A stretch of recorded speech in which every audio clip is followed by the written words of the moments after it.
My wife tells me that all the time, by the way. Awesome. All right. Welcome, everyone, to a very special edition of Trending in Education.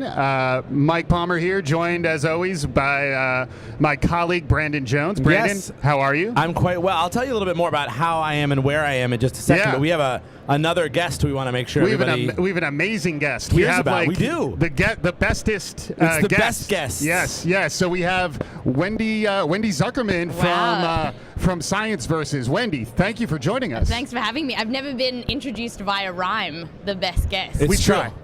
Yeah. And by the way, no shade to all of our other guests before and sure. since. You're all also the best. We love them all. We But, tied for best. I mean, you did say best. Yeah, it's true. I think it's on the record. This is an audio recording, Yes. so I think we have record of this. And then this is not only do we have Wendy with us, which makes this amazing, but we're also not in our typical audio booth, right? Yeah, that's right. So you will hear Wendy, hopefully, otherwise we've done a bad job of hosting, but you'll also hear probably like everybody else, because we are, there's some ambience here, some ambient noise, some folks standing here with us live. We are at the Javits Center here in New York City at the National Association of Broadcasters trade show. Yes. And we are coming live from the trade show floor. So listen, and hopefully those of you who are around can enjoy the show today. But listeners who are listening to this just through the Learn Holes, you're missing out on this whole setting that's going on around here. Correct. It's old media, new media. It's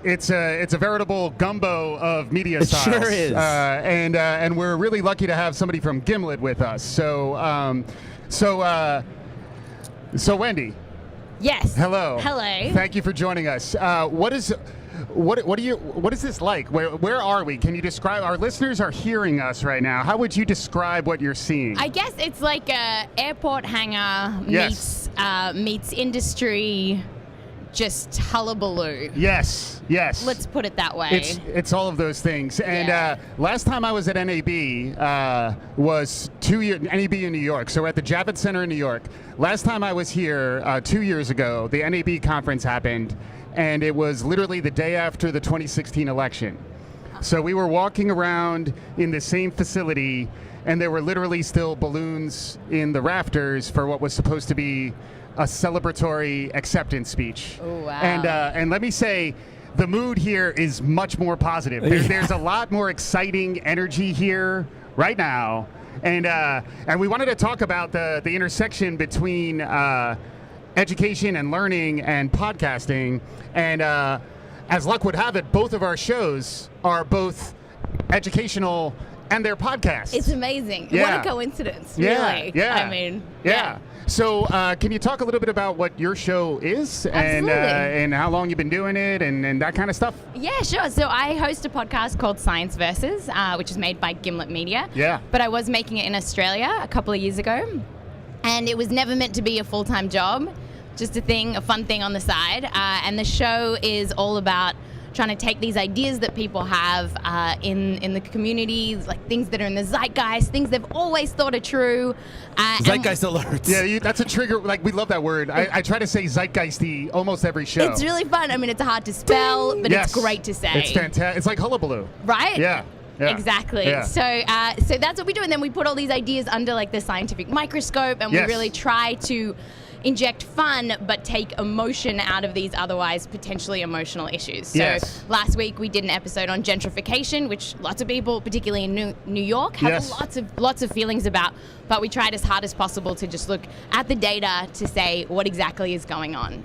But we also tackle funner, less heady issues like essential oils, a little bit less political, veganism and schmilks. And we did happen to, Brandon was kind enough to stop by Starbucks to pick up some caffeinated beverages. I sure did. I stood in a 30-person line. So that's what happens when you're at a trade show like this. And I timed the amount of time it took 5 people. Yes. And then figured out if I had enough time to stay in line. I just barely did. Yeah. But yes, those they say my names on them. So if you think you're drinking my beverage, it's because you are. That looks like you. It sure does. Yeah. How's the schmilk? It's great. Which, for those, I guess, who haven't listened to the episode, is a word we coined. My amazing producer Rose Ribler coined for non-dairy related milk. Because the dairy industry doesn't want soy milk, oat milk, rice milk to be called milk, right? Like, so they're trying to figure out what word you can use. Well, right? even the FDA came forward, and thank goodness, because they told us you can't, that almonds don't lactate. Right. Thank God. Yeah. We have that from them. Yeah. Otherwise, I would have. You never know. You never know. Yeah. But I mean, ultimately, we all call it almond milk. You put it on your cereal, but we thought it was funny to call it schmilk. Oh, I love it. Schmilk. I mean, we were brainstorming me and a few colleagues of mine. The two ideas that we came up with, I don't think they're as good as schmilk, but we did say nut juice. Ooh, nut juice. Yeah, trouble, right? So stay away from nut juice. Maybe that's another show. Ugh. And then also, what was the other one? Oh, woke milk.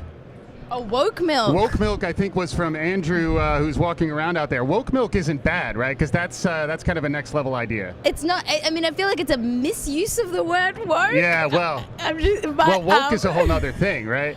But it is true that we did find that all of these schmilks, nut juices, are better for the environment, so they are not just a fad. Right. So in that way, I guess you are more woke in some ways if you're drinking them. Sure, exactly. And then also the vegan show was also, you talked about dairy there too, right? So can you talk a little bit about that? Yeah, so with the vegan show, I mean, that was I think we had a lot of shocking moments when we were researching that, because there's a lot of ideas people have about whether you need to eat meat and drink milk to be healthy, and all through my childhood, I was told you need dairy for strong bones. Right. And from the best science we have, it does suggest that you need calcium for strong bones. Right. But whether you absolutely need milk, there are question marks, which I was surprised by, because according to the ads, there was no question marks in those ads growing up. Right, because got milk was legendary, right? Exactly. There was a question, but it was have you got milk? There was a question mark in that got milk question. Yeah. But it wasn't around whether the science suggested you needed it for strong bones. The way it was delivered, it was better have milk, exclamation point. Right. Yeah, so I see where you're going. Yeah. One more PSA. So I'm drinking a beverage. Those of you just listening are really missing out, but I'm drinking a beverage with an eco-friendly straw. It is 100% compostable. So lest we think that I'm contributing to the environmental disruption of straws. Basically, we're just taking a walk down memory lane for all of you. Plastic cup. Right, correct. Fair enough. It's an entirely plastic cup. We're just just riffing on all of the shows you've ever done. I wonder, how do the shows that you do sort of come to be? How do you select topics? Do you have a backlog of topics that you're working through now? How does that happen?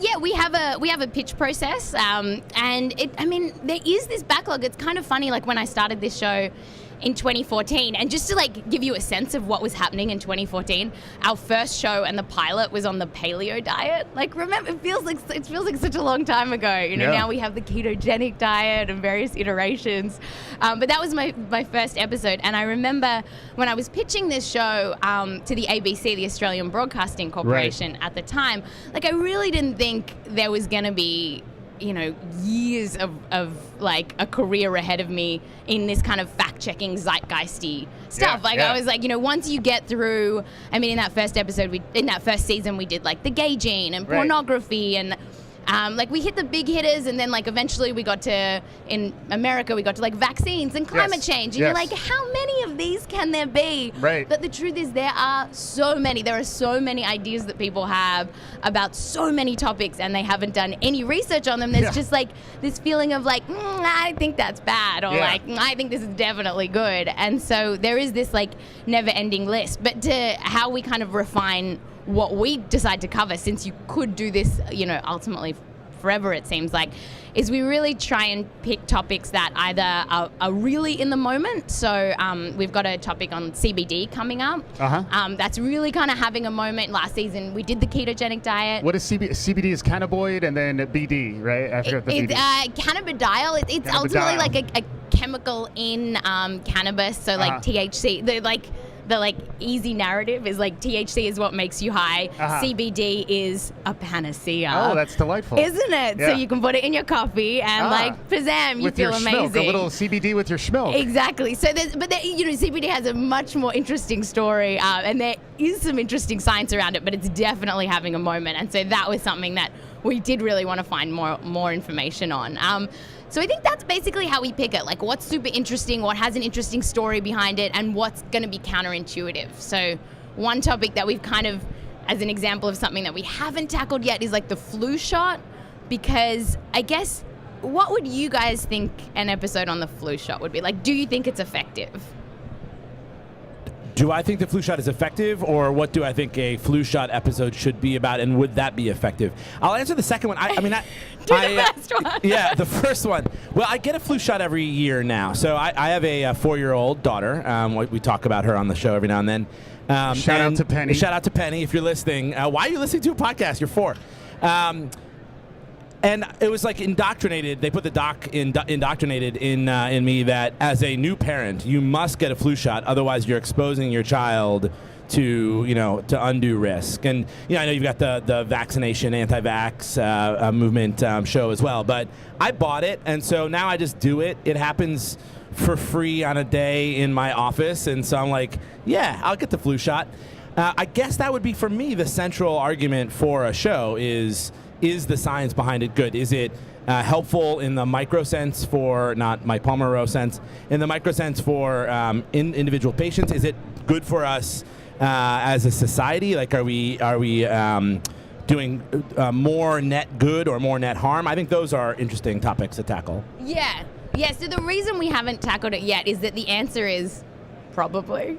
Yeah. So the answer is like, which I think most people know, but we may end up covering it, is that like it's not 100%, so you can get the flu shot. Right. Everyone's nodding, right? Everyone already knows this. Like, it's not 100%. Yeah. It's still pretty good. It protects you from a couple of strains, maybe more than a couple. So do you prefer shows where the answer is definitively yes or definitively no in the end? Or and I know there's a lot of there are things that are still sort of too soon. It'll take years or decades to figure out, but does that make for a better show typically when there is something dispositive you can get to? I think there has to be something that like upends your current beliefs. So if people have very strong beliefs about something and we can say there's no science there, or the science hasn't come, then that's interesting. Those are the good ones. Right? Yeah, where you're like, where people are like, I definitely know this, and you're like, well, science doesn't, so how do you?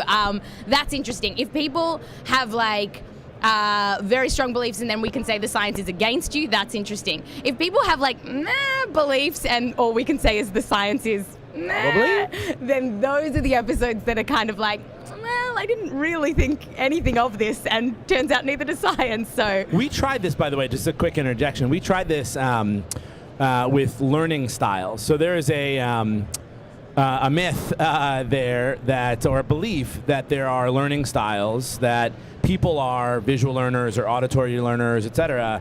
The literature, the science behind suggests that's not true. So if you are interested in tackling that show, we've already been there. You're welcome to give it a listen. But we tried that, and our listeners were like, thank you, but I still don't believe it. Like, so it made me think of it when you said that people have strong beliefs. Sometimes even when presented with the science behind, and in fairness, we only sort of gave a cursory touch to it, but when presented with the science behind, that doesn't always make a believer into a different believer. No, I mean, if only, right? I mean, the world would be a very different place if that wasn't the case. No, I mean, I don't have delusions of grandeur that when people listen to our show, they're like, what? We need to start acting on climate change? But I do hope that people listen and then they have the tools to, when they're in a discussion with their family or friends, to be like, well, I just listened to a show about this and this is what the science says. And hopefully little by little you like etch away. We have had, I think one of the episodes that we get the most emails about people saying, I actually changed my mind, thank you, was our attachment parenting episode. And I don't know what it was about that episode or that topic. Perhaps it was because we had a mum who practiced attachment parenting, and then when we were like, you know what, there's like no research here. The guy who created this is kind of a shyster. She really like listened and took it on and was like, and was like, oh wow, she didn't like regret the way that she had started, like, but she was really putting her whole life into this kid. And like attachment parenting is effectively like you can't have a job and be a full-on attachment parent. So you're really like sacrificing a lot, which might be worth it if the science was like, this baby will be happier. But if there's no science there, you're just doing this huge sacrifice for not much benefit. And she really listened, and I think lots of people like sent that around to their friends who they saw crumbling under the pressures of attachment parenting, and were like, just have a listen, just have a listen. And the response was amazing. People being like, thank you so much. Like, I really did feel like, because around the schoolyard, they were like, well, you've got to, that baby's not attached to you right now. Like all this pressure, but to be able to be like, there's no science there. Like, I don't have to succumb to this. So sometimes the science great. helps. I think one changed life is a success. Yeah, and one of the things that we've run into a lot is like frequently it's complicated, right? So like there's not a definitive. I know season 1. So full disclosure, I've been binging on Science Versus for the last 2 days. We had a little a thought experiment. Could I catch up to you? Yes. I started later and I was listening at 1x. Yes. And you started earlier and listening at 2x. Yes. So it's unlikely that I was going to catch up to you. Yes. And I think Science Versus, I didn't. Right. But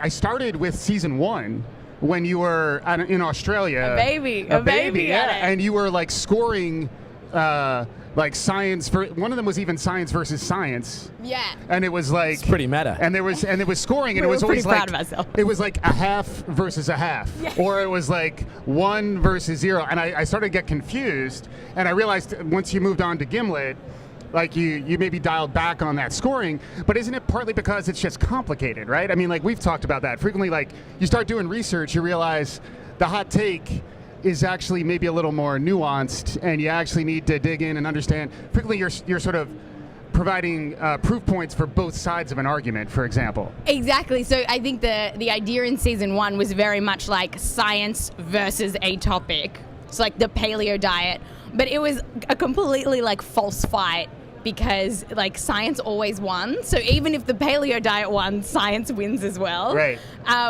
So it like completely didn't work. And then even when like the topic itself had some truth to it, then we had to start doing like 0.5 to 1.5. Yeah. And like the fractions just got when you got to ridiculous. Gimlet, they're like, just no more with the points, no more with the half points, the hay points. If you're coming to Gimlet, we're gonna drop this whole point thing. Was that was part of the deal? It was. I mean, there were lots of discussions. There was no like you have to pass this, but it was very quickly like, look, it doesn't make a lot of sense. And I was like, yeah, it doesn't really.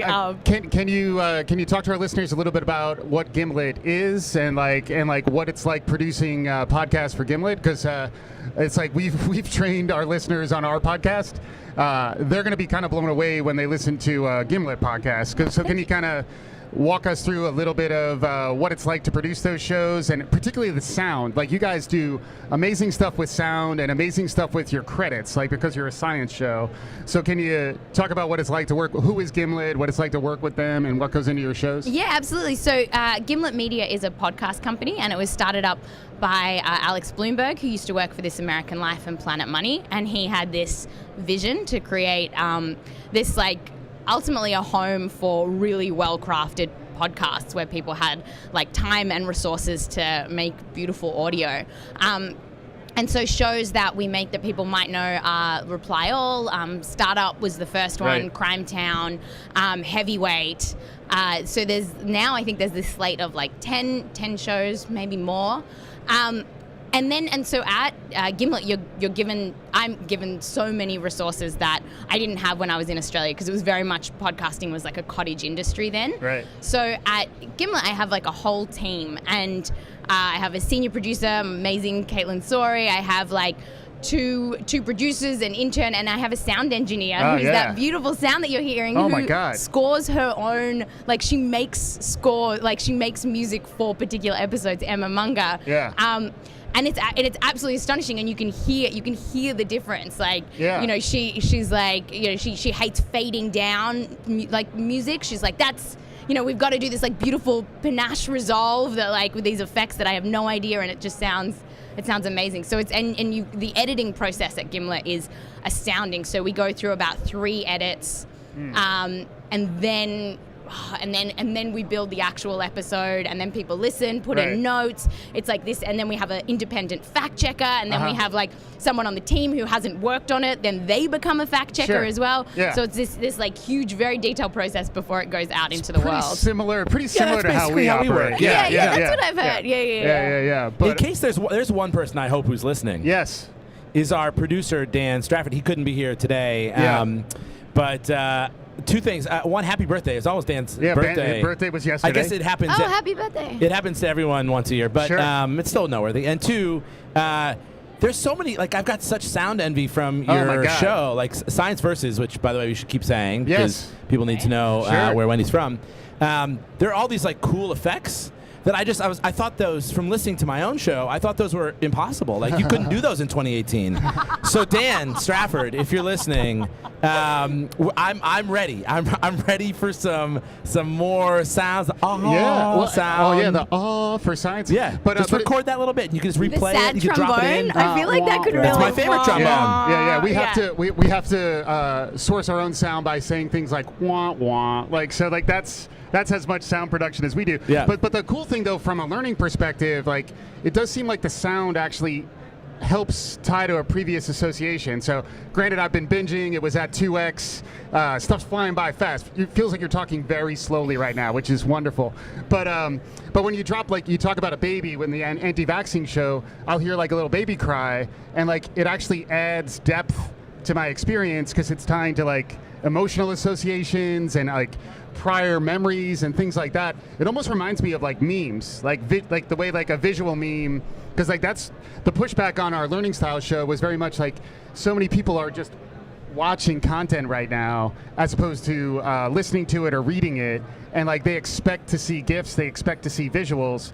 But I feel like you guys do a nice job of almost a corollary to that with your audio production. Oh, thank you. Yeah, I mean it's like we have fun with the sounds, but they do have a purpose. So I think like the difference between our show, because we try to use jokes and use silly sounds and then use emotional sounds, but the driving force is always getting the science right. So if we have a character that has this emotional story, it's supposed to help you remember and understand the science.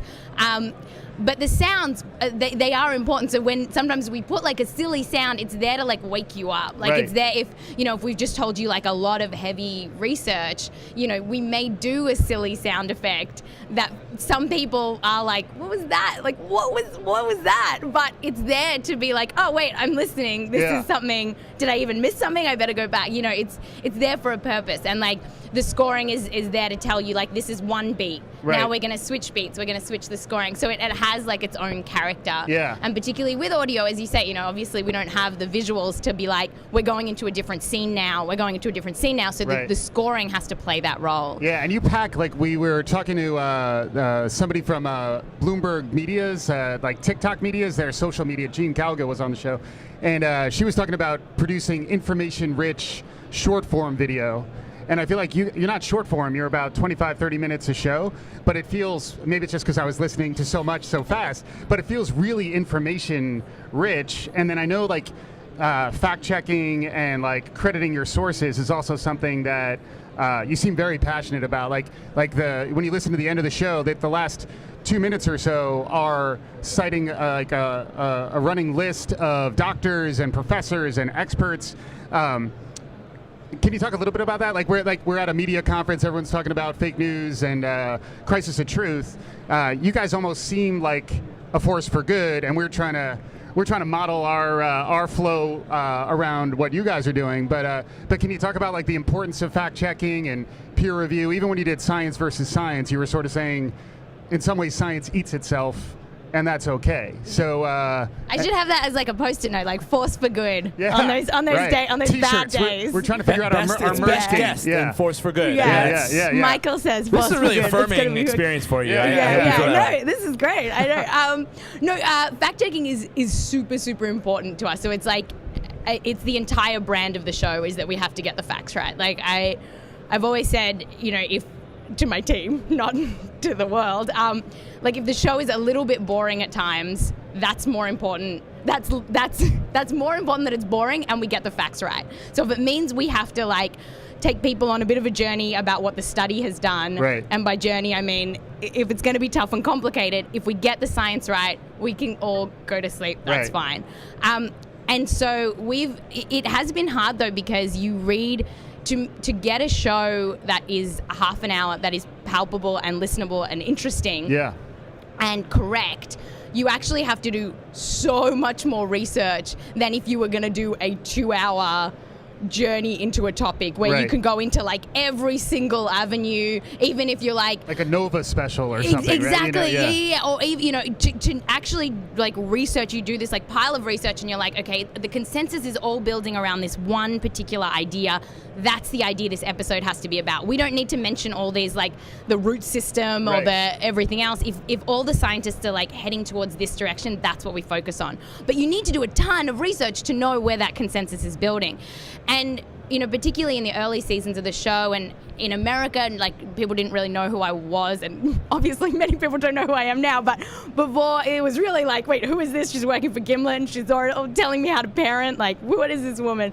Like, at least in Australia, I kind of like, people knew that I was like good at reporting science, like but here it was just like, who is this and where is she getting her research from and what's going on? And you can't see the citations in audio, we have thought about like, could we do like an audio cue every time we're like citing a study, even if we're not, but that's annoying and that's just like bragging rights almost, like it's like you either trust us or you don't. But I think this season we've gotten better at actually like, so last season we actually started releasing transcripts of our script so people could see all the citations, and that's helped with people being like, but what about this? Or like, I work in a lab and you didn't mention my research. Right. That's a common one we get, and then we can just be like, we didn't mention yours, but this is all the research that we read. And then this season we're even telling people how many citations are in each episode just at the end, so that then they get an even better sense of like, we really have done our homework, guys. I know.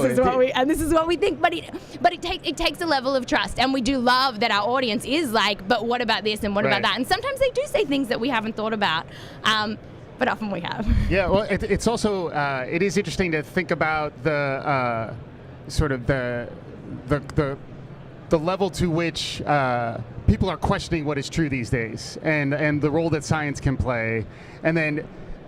Do you feel like you are representing science? Like, because it does feel like it is almost like it's a bold position to be like science versus, and you're on the side of science, and I appreciate that, because like that's a strong take, and like for us, I mean, we're trending in education, but we're not like, we are education. You know what I mean? So like, it's true. It's true, and it does mean there's this like very big expectation on the show that there's no loosey-goosey talk. Like, there's no, I mean, you listen to some extremely popular podcasts where it's like an interview show, something like Joe Rogan, where he's just like having a chat with someone, and maybe even a scientist, and the amount of stuff that I'm hearing that I'm like, what? Like, what? How are you possibly saying that? Like, how do you, like, where's your citations? Like, I want receipts. And there's like no way he's getting as many like tweets as we do about like, but what about that? But what about that? Because everyone's just like, it's just Joe. He's just having a chat. It's called Joe Rogan. It's not called like, this is the ultimate truth. And there's like an expectation that he set there, whereas we've set this expectation that's like, we are science. Well, and I'd also say you're science, but you're also entertaining. You know what I mean? And like that's almost the thing that people tend to think of these things as like mutually exclusive. Either you're entertaining, or you're funny, or you're engaging, or you're teaching me about science. And I think you're demonstrating that you can actually do both those things at the same time, and you almost have to, right? Because otherwise you're gonna lose the learner who's gonna say, well, there's a great show just came out on Netflix. I may stop learning right now, and instead I'm going to hop over there and watch TV, and I'm kind of learning anyway, right? Yeah, that's obviously what we're trying to do with education as well, is that education, like science, oftentimes it's presented in a way that's pretty dry and pretty dense. And I think the idea of bringing, we call it edutainment, and there's a sci-tainment. Sci-tainment. All right. That's a working title. We can workshop it. We'll workshop it later. That's a lot. It's got a live studio audience here to There's an workshop audience here, by the way. Really is. If anyone in the audience wants to get on the podcast, get a question ready and maybe move forward into the proscenium here. Otherwise, you can all stay shy and we'll keep talking. But anyway. Right. Well, we weren't planning to do that, so if you don't have a question, that's just fine too. Yeah. But anyway, so we've often talked about that is that conceit of it either has to be entertaining or it has to be sort of fact-based.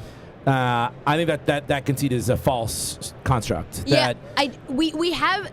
It's funny because we do fight against this idea of like what is the voice of authority, particularly at the beginning, but even now, because we are trying to be funny and like there's this like very nerdy tagline, but I figure after you guys said sci-tainment or whatever, it's a workshop. This is a safe zone. Okay, great. Yeah. It's like we take science seriously, but not ourselves. Is like the line. Yeah, it's good. It's good. Yeah. Sci-tainment. It's basically the same. Yeah, it's working. But we do get emails about and tweets and reviews of the show that are like, there's not enough science in this show. Like, there's not enough. And ultimately, I think what's happening is it's because the science is like said in an entertaining way and because it's said with a female voice. Right. A female, like, young-ish voice. And so it's like sometimes people like just don't hear the fact that the entire show is science. Like, we might have like 3 minutes of someone up the top like telling a personal story, right. But then it's just like back-to-back researchers, I feel like because it's not said with this like official like BBC-esque voice of authority, it's not like an old man talking, it's like that people don't hear it. And we have even had shows where we will have a female scientist on, also called a scientist. Right, yeah. And people are like, you didn't even address this issue. And I was like, yeah, we did. Like this researcher spoke about it for like 10 minutes. Right. Did you not hear that she was a researcher? Yeah. So I think that is something you come up against when you're trying to make science fun. Right. It's like the expectations you're setting. Yeah, and we try to do that with education, but especially learning. And like I know you're normally on a show that has really religious fact checking. But today we were thinking about just floating some of the ideas that we've talked about on shows just to get your hot take. So you can just is this lightning round? Yeah, it's a lightning round. All right. So you can just give us your read on some of these topics. So the first one that we wanted to talk about was binge learning. So even heading into this show, Brandon and I both had to binge on Science Versus just to get as much information into our brains as possible so that hopefully we could keep up with you today. So far so good, I hope. But a lot of the research says that spaced repetition is better, so that you're better off not binging or cramming right before a test. Instead, it's better to kind of do some spaced repetition. So had I had more time, I should have listened to a few episodes. I've literally listened to 20 episodes in the last 36 hours. So I can see that oh my God, it's like the amount of science in my brains right now is crazy. That's just how he looks. Sure, get to know me.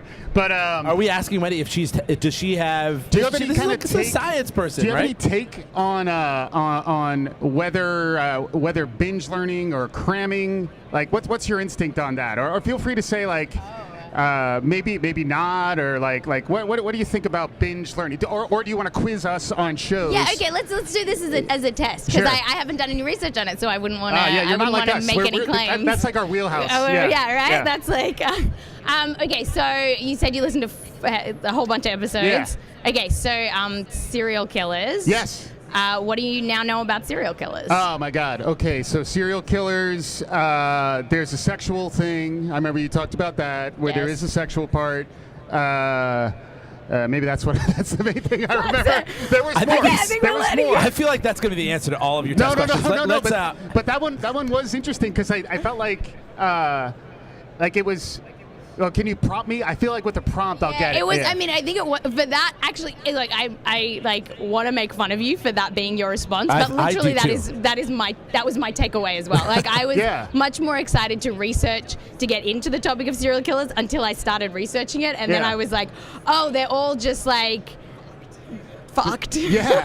They're just weird. Like, there's very little fun here. Creepy stuff. They're just like it's like there's a lot of like sex stuff, there's a lot of like female violence, like it actually just like the more I researched, I was like, I actually don't want to do this. Yeah. So okay, so let's move away from that. Essential oils. I don't think I did essential oils, but I did do vegan. Okay. So the vegans one I thought was like dairy, not really helpful, and then meats. What happens when you're in two time? Meats and those things are generally better because you get the B12, and so vegans need some supplements.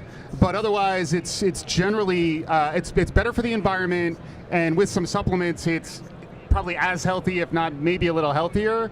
Although there was some science. Again, I'm just quoting back, but there was some science that said like the meats and the proteins from like hunting, because I think it was like 2 million years we've been eating meat. So we started herbivorous. And now we're omnivorous because we started with the meats. So I did better on that one, right? That's pretty good, actually. Yeah. So I didn't listen to that episode, or I listened to many actually. Though what was one that jumps to mind? I listened to we talked about the schmilk. I listened to the plastics episode. But I feel like since I'm not sure how much time we have left in our show. Yeah, we're getting there. I want to, if we can end the test section of the podcast here. Yeah. Talk about a couple things on the intersection of podcasting, or the intersection of media and education. So I have a hot take on this, which is that's another conceit that I think is a bit of a construct that. If you have a broad enough definition of media, I think you can fit actually education into media. And I wonder if you have a thought on sort of how you see the role of media or your role as a podcaster intersecting with education. How do those two things, are they the same thing? Are they different things? Does one inform the other? Thoughts on that? I mean, I think media can absolutely be educational. For sure. I mean, particularly today, like the line between media, education, fake news, like it's all just like mumbling together in this like weird, teenage hormonal like brew that I can't wait until like the internet like reaches adulthood and we like sort it all out.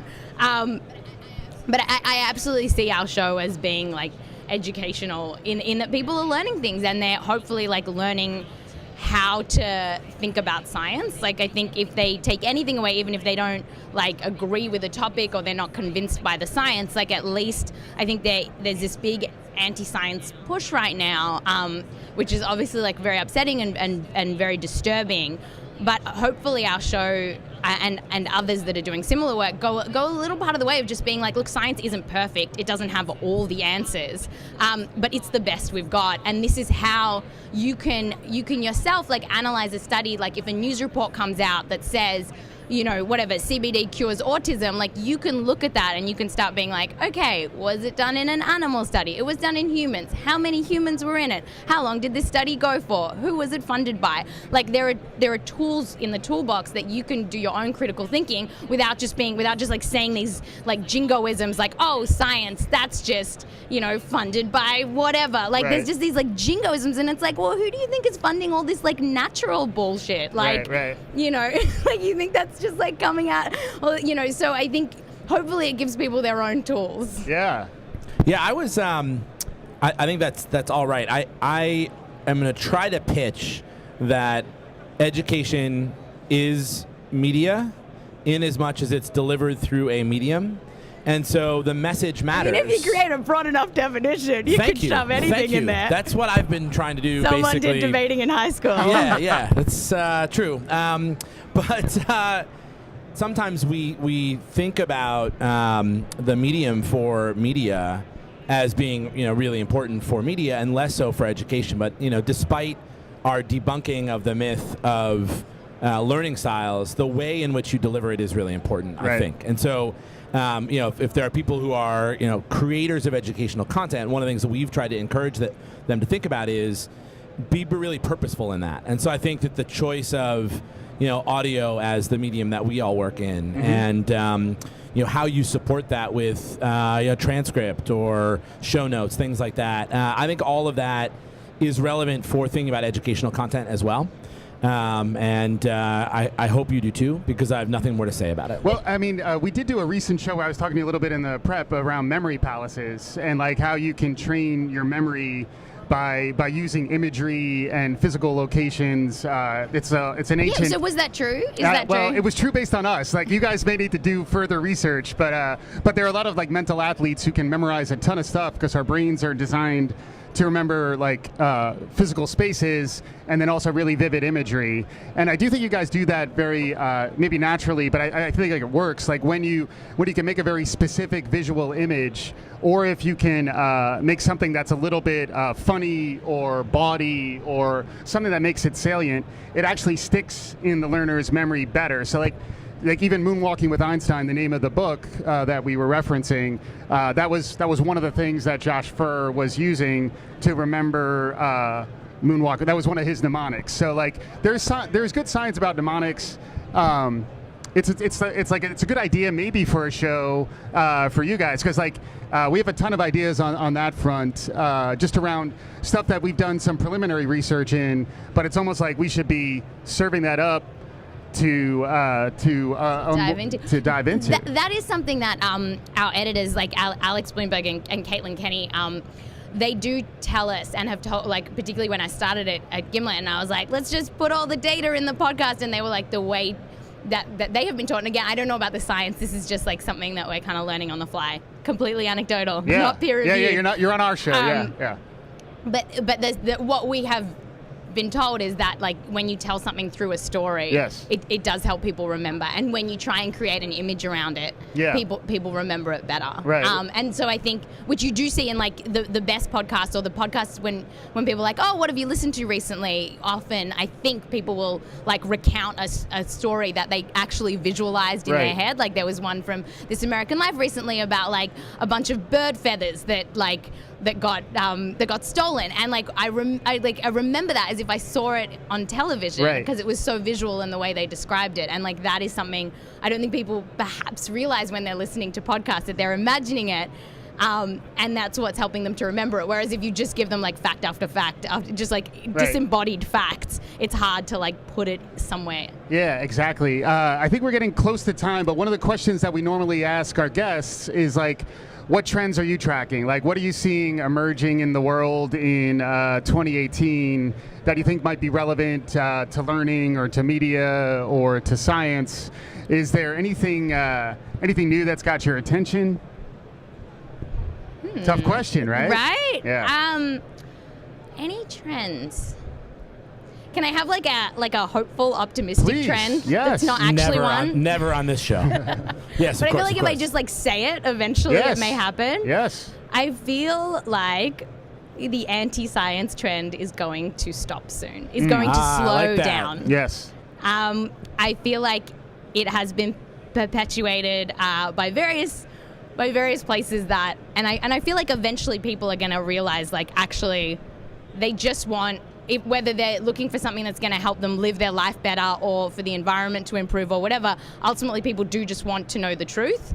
And eventually I feel like that things are going to turn and they're going to realize that like science, while not perfect, is our best way of getting there. And so this like anti-science message will eventually burn out. Fingers crossed. I hope so. Yeah. I think we actually, you asked for questions from our live audience. There's an earlier. audience literally. I think we actually do have a question. 6 to 12 feet away from us right now. It's very exciting. This isn't like a theoretical thing. I think there's actually like a human with the question. Oh, so nice. Leslie is pointing at him. Excellent. I think you have to come walk over here. Your name is Brian because you're wearing a name tag. Yes. Brian, welcome to the show. This is great. This is a real live. You person don't get here. this in an audio I'm gonna hold this microphone up and you're gonna say a thing. Maybe it'll be in the form of a question or not. All right, so here you go. This is Brian. Excellent. All right, hi guys. I produce a podcast called Base Pairs, so it's a podcast about genetics. So it's kind of up your alley there, yeah. And the infotainment question. You were talking about how, it might be science entertainment versus just entertaining and or educating. Where do you draw the line normally, Wendy? And this goes for you guys too. Like, you can go down a really deep rabbit hole trying to educate your viewer about things. So is there a place where you normally draw the line, like a grade level maybe? For me, the line is what's the point of the show? So I think like some daily shows, like John Oliver, is like effectively doing edutainment, kind of. But the point of that show is to make you laugh. So they use the facts around them to make you laugh, and the purpose is to make you laugh. It's not to some people think it's to entertain you, but it's really just to show how silly life is and how silly the facts are so that you laugh. Whereas a show like mine and a show like this one, the point is to make you learn, and if you laugh on the side, or like the laughter is going to be like secondary. That is like this like weaselly line in the sand for me. Yeah, for me, I think that and I've tried to say, with a big enough container I can put anything in it, I think was your line. Thanks, Wendy. I don't think those two things are in conflict, really. I understand the question is where you draw the line, but what we're trying to do, and I think that what we talked about, the sounds in your show, et cetera, is actually to make it more engaging so that there are stronger hooks so that you remember it more. So I think that if the question is, are you trying to get someone to laugh versus are you trying to get them to learn, I think that's the wrong question. I think that a lot of the entertainment that you build into the show, in this case, and in your case as a podcast host, should be in furtherance of getting people to learn what you're trying to tell them. So that's maybe an imperfect answer too, but I think that's why we're trying to do, that's why we're taking the tack that we're taking, is actually to make the education happen more through providing a more engaging vehicle. Yeah, and just to kind of build, I'll close with the perfect answer. So basically, you're like the baby bear. I try. Yes, exactly. Yeah. But which never made sense, by the way, because he should want the smallest porridge. But anyway. Right. Yeah. Wow. That's true. Yeah. That was big stuff. Yeah. But basically, like, storytelling and narrative are something we've evolved to do. And then, so I think anything that sort of helps people remember by using good storytelling or narrative is actually a better way to teach.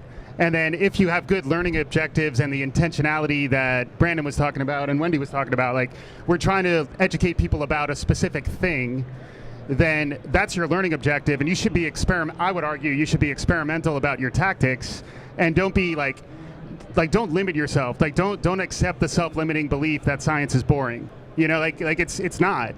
And like it's just like bad science is boring, and like bad education is boring. But like good education, like some of my best experiences growing up were teachers who were cool, and like we're kind of trying to translate that into new media. But yeah, I mean I wouldn't worry as much about it, honestly, especially if you know what your purpose is, which is to teach genetics, and that seems like a good purpose. So take some swings, Yeah. So I think we're getting close to wrapping. We could keep going. I have one other Please. quick. Maybe it's two other quick things. All right. Brethren and cistern. Like I'm asking, are these people, these things that you consider to be brethren or cistern? That's like the boys and girls. Cistern words. is like a place where you put water, right? I think that's. I think that is the word, though. Okay. We'll fact check it later. Yeah, fact check it later. Yeah. Mythbusters. Yeah. Are these like? Is this in your same space? Snopes. Yeah, I would say. Pinocchios on the Washington Post Pinocchios. Or is there just you're just one of a kind? Yeah, I mean we're not like pioneers here in fact checking. Like, who are your pals? Which who container? Who else is in the fact checking science? Yeah, container? I would put us with Snopes in the fact checking world. I don't know. Wait, maybe it's better to just say we're a unique butterfly. You're a rara avis, right? That's really, right? That's really I don't great. know. I think I think particularly now there's quite a lot of places that are doing fact checking and are putting like the science and the facts first. I mean, I think what we are doing is like slightly different. Because we're trying to be fun and silly about it, while still being like very focused on the facts. But I would say that everyone who you've mentioned is a friend. What I've heard is unique butterfly. But my last thing, when I said I had one thing, I had two things. This is the second. A lot of F words, meaning you do facts versus something that always starts with F. In my limited listening, is it always facts versus something that starts with F? Yeah. Sometimes when we really can't find something, we just don't have the line in there. But we spend way too much time. They got a bunch though too, because you also had like trends versus trash. You had like I feel there may have been earlier seasons. Yeah. Then we started keeping on the. I imagine as I was listening that actually was a limiting factor in determining your backlog. Like if you couldn't find the right F word, you're like, nah, we're not going to do this show because that can't be facts versus who knows. Yeah. So facts, this one, because we're talking about trends and media and education. Yeah.